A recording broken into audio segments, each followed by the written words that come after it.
We discuss the sixth chapter of the first year class BA BSc first year class linear differential equation OD का है ये first lecture आपका six chapter का linear differential equation of second order कैसी होनी चाहिए। एक तो लीनियर होनी चाहिए, ठीक है, और दूसरी सेकंड मीनिंग ऑर्डर सेकंड होना चाहिए। किस टाइप की डिफरेंशियल इक्वेशन है इस चैप्टर के अंदर?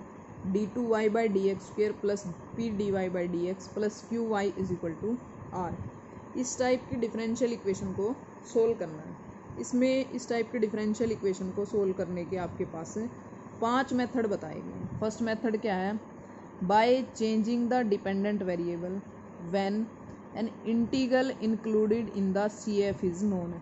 आपको एक कॉम्प्लीमेंट्री फंक्शन पता लग जाए, ठीक है, तो आप क्या करोगे? जो आपका डिपेंडेंट वेरिएबल है डिफरेंशियल इक्वेशन में, आपका जो डिपेंडेंट वेरिएबल है वो क्या होएगा? y होएगा, ठीक है। उसको चेंज कर लोगे किसमें? y is equal to complementary function of v into complementary function करके। फिर दूसरा क्या है? सेकेंड एक्सरसाइज कैसी है? By removing the first derivative. भी इस डिफरेंशियल इक्वेशन के अंदर ऐसी सब्सटीट्यूशन करेंगे कि जो आपका फर्स्ट डेरिवेटिव है वो रिमूव हो जाए, ठीक है। और चेंजिंग द डिपेंडेंट वेरिएबल, जो आपका डिपेंडेंट वेरिएबल y है उसको चेंज कर दें, उस मेथड से करना है। थर्ड एक्सरसाइज में क्या है? Changing the independent variable.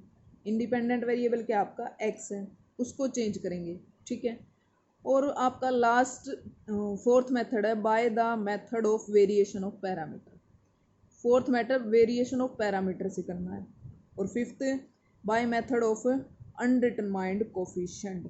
आपको अनडिटरमाइंड कोफिशिएंट से करना है। अब हम फर्स्ट पे चलते हैं। Bye changing the dependent variable when an integral included in the CF is known, ठीक है। आर्टिकल तो आपका एग्जाम में आता नहीं है, बाकी करना चाह रहे हो तो कर सकते हो आप। क्या है इसका?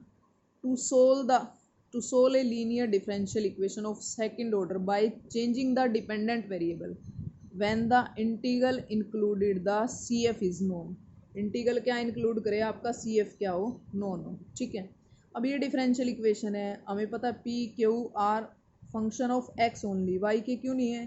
क्योंकि आपको कैसी इक्वेशन गिवन है? लीनियर डिफरेंशियल इक्वेशन गिवन आपको, ठीक है। अब y is equal to u हमने क्या ले लिया? An integral included the complementary function. अब ऐसा इंटीग्रल ले लिया जो कॉम्प्लीमेंट्री फंक्शन को इंक्लूड करता है, ठीक है, y को। अब ये y CF को इंक्लूड करता है तो इसका मीनिंग इस इक्वेशन को क्या करेगा? वो सेटिस्फाई करेगा। तो पुट कर दे y की जगह d2u/dx² plus pdu/dx plus qu equal to 0। Second order derivative को u2 नाम दे दिया, plus pu1 plus qu equal to 0, ठीक है। हमने क्या ले लिया? ये तो नोन है आपके पास। y को क्या ले लिया? CF का मल्टीपल है, CF u है आपके पास, उसका मल्टीपल v ले लिया, ठीक है। नेक्स्ट मेथड में नेक्स्ट क्या करोगे? इसमें dy/dx निकालेंगे। जैसे ही आर्टिकल है वैसे ही क्वेश्चन है, ठीक है। dy/dx क्या होएगा? u1v plus uv1, u into we लगा दिया। d2y/dx² क्या होएगा? u2v 2u1v1 uv2, ये हो जाएगा आपके पास। अब जो ये इक्वेशन है इसमें पुट कर दी हमने वैल्यू, ठीक है। अब सेकंड ऑर्डर की अलग कर ली हमने, फर्स्ट ऑर्डर की अलग कर ली और v की अलग कर ली इक्वल टू r। अब जो सेकंड का यूज कर दो, equation number second using two क्या कहती है आपके पास? 2 नंबर इक्वेशन कौन सी आई थी? 2 नंबर आई थी पीछे, देखो ये वाली थी आपके पास, ये u2 pu1 plus qu2 equal to 0। तो इसका हम यहाँ पे क्या करेंगे? यूज़ कर देते हैं। देखो ये टर्म 0 हो जाएगी। जब भी आप डिफरेंशियल इक्वेशन को सोल्व करोगे ये पूरी टर्म 0 हो जाएगी। ये 0 होगी, बच गई क्या? uv2 plus 2u1 plus puv1 plus 0 equal to r। अब हम क्या करेंगे? u से पूरे को डिवाइड कर देंगे। देखो अब ये कैसी बन गई? लीनियर डिफरेंशियल इक्वेशन बन जाएगी। लीनियर में कन्वर्ट करनी है। हम क्या करेंगे? जो आपके पास v1 है, मीनिंग v1 का क्या मीनिंग है? dv/dx होगा, जो उसको हम p पुट कर देंगे तो v2 क्या हो जाएगा? dp/dx हो जाएगा, ठीक है। तो आपकी जो इक्वेशन है ये किस में कन्वर्ट हो जाएगी? dp/dx plus 2/u1 2/u into u1 plus p into small p r by u. तो देखो ये लीनियर डिफरेंशियल इक्वेशन बन गई किस टाइप की, d y by d x plus p d y is equal to p y is equal to r type की। ठीक है, तो इसमें क्या करते हैं हम इंटीग्रेटिंग फैक्टर निकालते हैं, e raise to the power integration 2 by u u one plus p d x. तो इसका इंटीग्रेशन क्या हो जाएगा, फर्स्ट टर्म का तो u का डेरिवेटिव पड़ा है ऊपर, तो इंटीग्रेशन सीधा क्या हो जाएगा 2 log u प्लस p की वैल्यू ही नहीं पता, हम क्या करेंगे इस पर सिंपल इंटीग्रेशन अप्लाई कर देंगे। ये वाली टर्म तो सोल्व कर ली हमने, तो ये क्या बन गया, log से ही बैलेंस हो गया, u square dot e raise to the power p d x हो गया। सोल्यूशन क्या होता है, p into integrating factor is equal to q into integrating factor plus c one.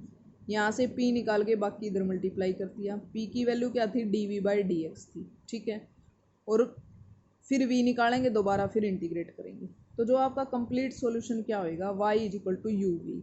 जो आप v निकालोगे, सी एफ तो हमें पहले पता था u, v निकाल करके पुट कर देंगे तो ये सॉल्यूशन हो जाएगा। ये सेम मेथड आपने एक्सरसाइज में भी करना, कैसे करोगे देखो, हमें याद रखना है भी हम जो डिफरेंशियल इक्वेशन है उसको सोल्व करने के लिए क्या मेथड अप्लाई कर सकते हैं। देखो अब एक तो कॉम्प्लीमेंट्री फंक्शन हमें पता होना चाहिए। ठीक है, मान ले y इक्वल टू ई की एम एक्स इसका सॉल्यूशन है। ठीक है, सॉल्यूशन है तो d y by d x निकाल लिया, d two y by d x निकाल लिया और इसमें पुट कर दिया, तो इसको सेटिस्फाई करेगा। इसको सेटिस्फाई करने का क्या मीनिंग है, m square plus p m plus q equal to zero होएगा। ई की एम एक्स तो जीरो है नहीं, इसका मीनिंग ये टर्म जीरो होगी। इसको एम स्क्वेयर से डिवाइड कर दिया, one plus p by m plus q by m square equal to zero. तो यदि y is equal to e की एम एक्स इसका एक सॉल्यूशन है, कब होएगा, जब हम ये कहें कि one plus p by m plus q by m square equal to क्या हो जाए जीरो। ई की a x is a solution of equation one, one का सॉल्यूशन कब होएगा, यदि एम की जगह ए पुट कर दे one plus p by a plus q by a square equal to zero हो जाए। यदि ए की जगह वन पुट कर दें तो y इक्वल टू ई की एक्स क्या हो जाएगा, one plus P plus Q zero हो जाए तो ई की एक्स सोल्यूशन हो जाएगा। ठीक है, y इक्वल टू ई की माइनस एक्स कब होएगा, one minus p plus q equal to zero हो जाए। ठीक है, सेकंड क्या आपके पास है, y is equal to x की एम है। ठीक है, d y by d x निकाल लिया हमने, d two y by d x square निकाल लिया, ये वैल्यू पुट करो इक्वेशन में, पुट कर दी हमने। अब देखो ये टर्म जीरो आई, m into m minus one plus p dot m x plus q x square equal to क्या आ जाए, जीरो हो जाए। तो y is equal to x की m क्या है, सोल्यूशन होगा इक्वेशन वन का, कब, जब m into m minus one plus m p x plus q x square क्या हो जाए, जीरो हो जाए। यदि हम x को m को वन पुट कर दें तो y is equal to x solution कब होएगा, जब इसमें पुट करोगे ये टर्म जीरो हो जाएगी, ये क्या बन जाएगा p x plus q x square हो जाएगा। तो x into p plus q x हो जाएगा, x तो जीरो है नहीं, इसका meaning p plus q x zero हो तभी आपका y equal to x solution होएगा। ठीक है, two plus two p x plus q x square zero है तभी आपका y equal to x square solution होगा। अब ये तो सोल्यूशन एक एक तो पता लग जाएंगे, दूसरा सोल्यूशन क्या होगा अपने पास, y is equal to v into जो भी आप सी एफ निकालोगे वो हो जाएगा। जैसे क्वेश्चन में करके देखते हैं हमें एक क्वेश्चन कि x square d two y by d x square minus x square plus two x d y by d x plus x plus two into y is equal to x cube into e की x, ये equation given आपको। ठीक है, अब first of all तो हम क्या करेंगे, एक्स स्क्वेयर से डिवाइड कर देंगे, डिवाइड कर दिया हमने एक्स स्क्वेयर से। ठीक है, तो ये कन्वर्ट किस फॉर्म में होगी, d two y by d x square plus p d y by d x plus q y is equal to r में होगी। पी की वैल्यू क्या होगी, minus into one plus two by x, और q की value क्या होगी, one by x plus two by x square, और आर की वैल्यू क्या होगी, एक्स ई की एक्स होगी आपके पास। ठीक, अब हमें देखो ये ध्यान से देखो इनको, यदि मैं इस पूरी टर्म को q को x से मल्टीप्लाई कर दूं तो देखो ये सेम हो जाएगी, बस माइनस का फ़र्क होगा, और दोनों को ऐड कर दूं तो जीरो आएगा, meaning p plus q x क्या है, जीरो हो रहा है। p plus q x zero कब होता है, जब y is equal to x क्या हो, इज ए कॉम्प्लीमेंट्री फंक्शन हो जाए आपके पास। ठीक है, तो कंप्लीट सॉल्यूशन क्या होता है, y is equal to v x हो जाएगा। तो यहाँ से हम क्या करेंगे, d y by d x, जैसे आर्टिकल में था वैसे ही करेंगे, तो ये क्या बनेगा, d v by d x into x plus v हो जाएगा। ऐसे फिर हम क्या करेंगे, इसका सेकेंड डेरिवेटिव निकाल लेते हैं, d two y by d x square is equal to क्या होएगा, d two v by d x square into x plus two d v by d x, ये बन जाएगा आपके पास। फर्स्ट में पुट कर दिया, हमने देखा था देखो ये वाली टर्म जीरो हो जाती है उसमें, इसको पहले तो सोल्व कर लो आप, डी वी बाई अलग, d v by d x की टर्म अलग निकाल लो, क्योंकि इसकी मल्टीप्लाई करोगे इधर से भी आ जाएंगे आपके पास। बाकी जो टर्म होगी ना, जो मीनिंग v का कोफिशिएंट होगा वो नहीं आएगा इसके अंदर, x पूरे से कॉमन हो जाएगा, ये बन गई। तो हम क्या पुट करते हैं कि dv बाई डी एक्स को p पुट कर देते हैं, तो dp by d x minus p is equal to e की power x, which is the linear differential equation of the type dp by d x plus p dash into p is equal to q dash. तो इस type की equation में क्या निकालते हैं, integrating factor निकालते हैं, e raise to the power integration p dash d x is equal to e raise to the power integration -1 है -1 डी एक्स ई की माइनस एक्स आ गया। सोल्यूशन क्या आ जाएगा, p ई की minus x is equal to integration e की x dot e की minus x d x plus c1। p e की माइनस एक्स इधर क्या आ गया आपके पास x प्लस c1, तो p क्या आ जाएगा, ई की माइनस एक्स से इधर डिवाइड कर दिया, ठीक है। तो p की वैल्यू क्या है, डी बाई डी एक्स, ठीक है। तो x ई की एक्स प्लस c1 ई की एक्स, तो दोबारा इंटीग्रेट करें हम तो v आ जाएगा आपके पास, v को यदि x से मल्टीप्लाई करें तो जो आपकी गिवन डिफरेंशियल इक्वेशन है उसका टोटल सॉल्यूशन हो जाएगा ये, ठीक है। एक क्वेश्चन और कर लेते हैं इसका जो थोड़ा सा टिपिकल हो, जो इसका लास्ट क्वेश्चन है वो थोड़ा सा टिपिकल है, वही कर लेते हैं हम इसका। 6th नंबर एग्जाम्पल है ये, लास्ट कल रह भी गया था ये 6th एग्जाम्पल, वो करा देते हैं इसके अंदर। x plus 2 d two y by d x square minus 2x plus 5 d y by d x plus 2y is equal to x plus 1 e की एक्स आपके पास। अब x प्लस 2 से क्या कर दिया हमने, डिवाइड कर दिया, ठीक है। कंपेयर कर लिया, p निकाल लिया, q निकाल लिया, r निकाल लिया, ठीक है। अब ये देखो हमें p और q डायरेक्ट ऐड करने से जीरो नहीं हो रहा, इसमें यदि 1 और ऐड कर दे meaning p plus q plus 1 करे तो भी नहीं होएगा जीरो ये, क्योंकि देखो नीचे तो सेम आना है एलसीएम, ये क्या बनेगा 2x प्लस 5 प्लस 2 हो जाएगा, ये तो नेगेटिव साइन है आपके पास, ठीक है। तो एक x चाहिए ना पूरा जीरो करने के लिए, तो हमें वो आएगा नहीं, तो इसलिए हम क्या करेंगे p by two plus q by two square plus 1, ये टर्म ट्राई करके देखते हैं। देखो एलसीएम लेने से जीरो आ गई, तो y is equal to e की 2x क्या हो गया, कॉम्प्लीमेंट्री फंक्शन हो गया। Next solution y is equal to v e की 2x हो जाएगा, d y by d x क्या हो जाएगा, d v by d x e की 2x प्लस 2v ई की 2x। सेकेंड डेरिवेटिव निकाल लिया, ये वैल्यू देखो पुट कर दो, बहुत लंबी सी इक्वेशन लग रही है आपने, पुट कर दी हमने, धीरे से सोल्व करना थोड़ा इसको, ठीक है। सोल्व करके ये क्या बनेगी आपकी, d two v by d x square plus 2x plus 3x plus 2dv by d x, और बाकी इधर क्या आ जाएगा x plus 1 x plus 2 e की माइनस एक्स आ गया आपके पास, ठीक है। हम क्या करेंगे, dv बाई डी एक्स को p पुट कर देते हैं, ठीक है। dp बाई डी एक्स क्या plus 2x plus 3 upon x plus 2 into P x plus 1 x plus 2 e की माइनस एक्स। तो पहले तो हमें क्या निकालना पड़ेगा, कंपेयर करना पड़ेगा किससे, first order linear differential equation से कंपेयर किया, इंटीग्रेटिंग फैक्टर क्या होएगा, integration 2x plus 3 upon x plus 2 D x हो जाएगा, ठीक है। इसको रीराइट कर लो, ऊपर क्या लिख लो, इसको 2x प्लस 2 प्लस 1 लिख लो आप, ठीक है। और जो आपका, या तो इसमें 1 ऐड कर दो, ऐसे कर देंगे हम, देखो इस टर्म में ये 2x प्लस 3 है, 1 ऐड कर दिया, 1 सब्ट्रैक्ट कर दिया, तो ये ऊपर क्या बन जाएगा 2x प्लस 4 माइनस 1 बन जाएगा। इसमें से 2 कॉमन ले लो, x प्लस 2 माइनस 1, और इसके बाय में x प्लस 2 है, तो ये एक बार इसके बाएं में ले जाओ, एक बार इसके बाएं में ले गए तो ये आ गया आपके पास, ठीक है।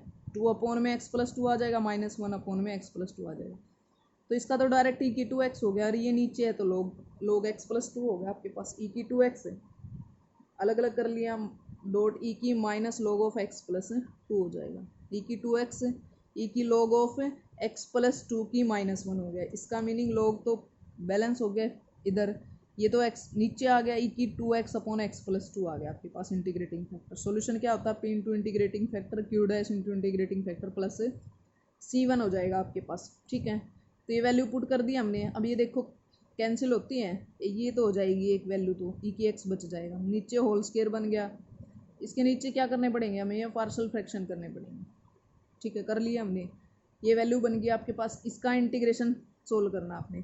अब देखो इसको जब बाय पार्ट इंटीग्रेट करेंगे ना, इसका जो आपके पास है इधर है आपके पास, बाय पार्ट कर रखा हमने, बाय पार्ट कर लिया, तो इसका जो सॉल्यूशन क्या आएगा, ये आ जाएगा ई की x upon x plus 2 c1, ये वो फंक्शन बन गया।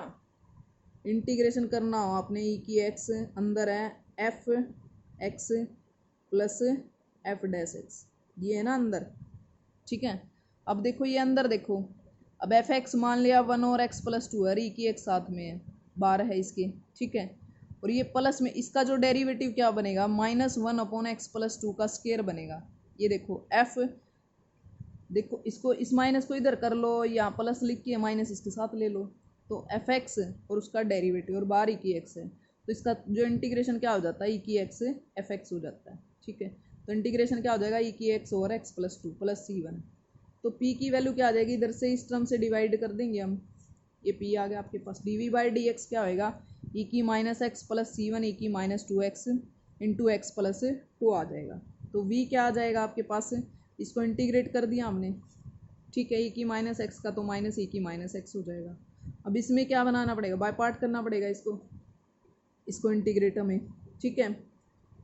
इसको एज इट इज़ रखेंगे, ई की माइनस 2x का इंटीग्रेशन क्या आएगा, ई की minus 2x upon -2 minus integration, ये टर्म तो यूँ की यूँ एक्स प्लस 2 का डेरिवेटिव 1 हो जाएगा, ठीक है। अब इसको दोबारा इंटीग्रेट कर दो, जब दोबारा इंटीग्रेट करोगे तो माइनस ई की minus x plus C1 into this plus C2 आ जाएगा आपका पास इंटीग्रेशन। और इसको किससे मल्टीप्लाई कर दो पूरी को, y इक्वल टू वी की 2x, इसका क्या होगा, कंप्लीट सॉल्यूशन होगा, ई की 2x से मल्टीप्लाई कर देंगे हम, ठीक है। ये सॉल्यूशन हो जाएगा। एक्सरसाइज के क्वेश्चन ट्राई कर लेना, और जो अपनी अटेंडेंस है वो कमेंट बॉक्स में शेयर कर देना। All the students to share the attendance in the comment box.